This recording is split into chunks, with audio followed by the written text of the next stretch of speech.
নমস্কার সবাইকে। আশা করি তোমরা সবাই ভালো আছো। তো আজকে আরেকটি নতুন ব্লগ নিয়ে চলে এসেছি তোমাদের সাথে শেয়ার করতে। তো আজকের দিনটি হলো শুক্রবার। রাতের বেলায় আমরা বেরিয়ে পড়েছি জয়পুর থেকে ঋষিকেশ যাওয়ার উদ্দেশ্যে। যেহেতু বাড়ি থেকে আমরা অনেকটাই দূরে থাকি, তো চাইলেই মা-বাবা বা অন্য কোনো আত্মীয়-স্বজনের বাড়ি যাওয়া আমাদের পক্ষে সম্ভব হয়ে ওঠে না। রোজকার ব্যস্ততার জীবনে যখন আমরা অফিস, ঘর, সংসার এইসব কাজ করতে করতে হাঁপিয়ে উঠি, তখন ইচ্ছে হয় দুদিনের জন্য হলেও একটু ব্রেক নিই। তাই আমরা একটু সময় আর সুযোগ পেলেই কিন্তু বেরিয়ে পড়ি। এটা ভোরবেলার দৃশ্য। আর আমরা এখন আছি জয়পুর দিল্লি হাইওয়েতে। জয়পুর থেকে ঋষিকেশের ডিস্টেন্স মোটামুটি ৫০০ কিলোমিটারের মতো। তো পৌঁছতে আমাদের মোটামুটি ৬ থেকে ৭ ঘন্টা সময় লাগবে। আমরা হাতে একটু সময় নিয়েই বেরিয়েছি, কারণ রাস্তাঘাটে একটু বেশি দেরি হতেই পারে। কিছুক্ষণ পরেই আমরা কোথাও একটা ব্রেকফাস্ট করব। তারপর জায়গায় জায়গায় ট্রাফিক জ্যামও থাকতে পারে। আর সঙ্গে যেহেতু ছোট বাচ্চা রয়েছে, তাই আমরা হাতে একটু বেশি সময় নিয়ে বের হওয়া সবসময় প্রেফার করি। এই ভোরবেলার দৃশ্যটা যখন সানরাইজ হচ্ছিল, আমরা কিছুক্ষণের জন্য একটা জায়গায় দাঁড়িয়ে গেছি, কারণ সচরাচর আমরা এই সময়টাকে উপভোগ করতে পারি না। রোজকার ব্যস্ততার জীবনে কখন সানরাইজ হচ্ছে আর কখন সানসেট হচ্ছে সেটা অনুভব করার একদমই সময় পাওয়া যায় না।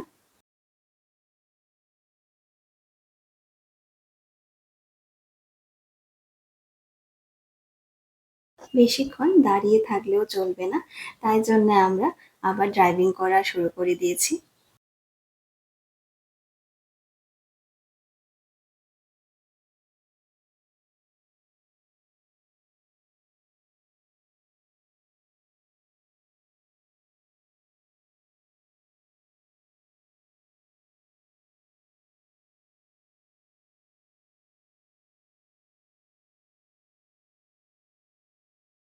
দিল্লিতে পৌঁছেই আমরা প্রথমেই চলে গিয়েছিলাম ব্রেকফাস্ট করার জন্য হালদিরামসে।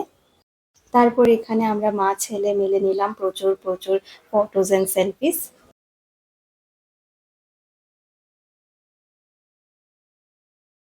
এখানে খাওয়া দাওয়া সেরেই আবার আমরা রওনা দিলাম আমাদের ডেস্টিনেশনের জন্য।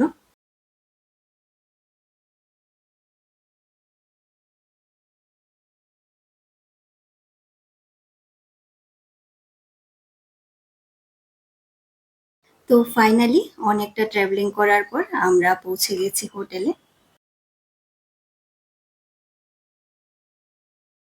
আর এটা হচ্ছে আমাদের রুমটা। এই শনিবার আর রবিবার আমরা এখানেই থাকছি। সোমবার এখান থেকে আমরা বেরিয়ে যাব। রুমটা দেখতে অনেকটাই ছোটখাটো একটা 1 বিএইচকে ঘরের মতো। এখানে একটা হল ঘর রয়েছে, যেখানে দেখালাম সোফা আর টিভিও রয়েছে। আর এখানে একটা ছোট্ট মতো কিচেনও রয়েছে, যেখানে রয়েছে ফ্রিজ, ওভেন, চিমনি আর অনেকটা স্টোরেজের জায়গা রয়েছে।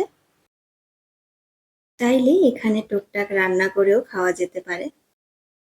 কিন্তু আমরা সেটা করছি না, যেহেতু আমরা শুধুমাত্র ২ দিনের জন্যই এসেছি। যারা অনেক দিনের জন্য এখানে বেড়াতে আসবে আর যারা বাইরের খাওয়া-দাওয়া একদমই খেতে পারে না, তাদের জন্য এই সেটআপটা খুবই লাভদায়ক হবে। আর এটা তো বুঝেই গেছো, বেডরুম। তো বেড রয়েছে আর সাথে রয়েছে একটা ছোট্ট কাবার্ড, আর তার সাথেই রয়েছে এখানে একটা বাথরুম। বাথরুমটা এখানে আর তোমাদেরকে দেখাতে যাচ্ছি না, কিন্তু এখানে ছোট্ট মতো একটা ব্যালকনি রয়েছে, তো সেটা তোমাদেরকে একটু দেখাচ্ছি।